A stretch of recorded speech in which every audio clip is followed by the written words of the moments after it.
Et de quelle manière peut-on stopper du jour au lendemain les rodéos sauvages? Posons la question tout de suite à Boris Armance, ancien motard, devenu paraplégique après un accident de moto, c'était en 2008. Mais bonjour, merci d'être avec nous ce midi, monsieur Armance. Vous menez des actions de sensibilisation dans les collèges, donc auprès des jeunes, avec quel message? Le message, c'est pour dire que la route n'est pas dangereuse, mais c'est le comportement des uns et des autres qui sont dangereux. Voilà. Et puis leur dire que ça a des conséquences aggravantes. On peut aussi mourir par un accident de voiture. Et si on n'est pas mort, on se retrouve en situation de handicap. Et des fois, c'est lourd. Voilà. C'est mon message que je vais passer aux jeunes.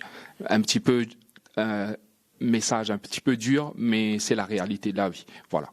C'est la réalité de la vie. Est-ce que les jeunes reçoivent ce message, comprennent ce message? Oui, ils comprennent parce qu'ils me voient en fauteuil roulant et c'est parfois choquant quand je leur raconte ce qui m'est arrivé, mais c'est important de le faire parce que quand on ne connaît pas le handicap, c'est quoi? Que ce soit de près ou de loin, on peut pas savoir qu'est-ce qui peut nous arriver. Et en étant jeune, on a l'esprit, un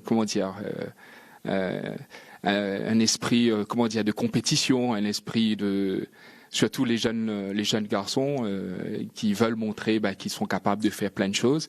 Et puis malheureusement, il y a des nouvelles tristes. Presque tous les jours qu'il y a des accidents par rapport à ça. Voilà. Mais c'est une tristesse pour moi, cet accident. Voilà. Monsieur Armance, le circuit fermé serait la solution pour stopper la pratique dangereuse de rodéo sauvage? Bien sûr. Moi, je suis pour. Parce que si c'est un circuit fermé et bien organisé concernant la sécurité, les secours qui sont présents, je pense que il y aura de moins en moins d'accidents, de moins en moins de rodéos sauvages, je pense. Merci beaucoup, monsieur Boris Armance, pour votre message.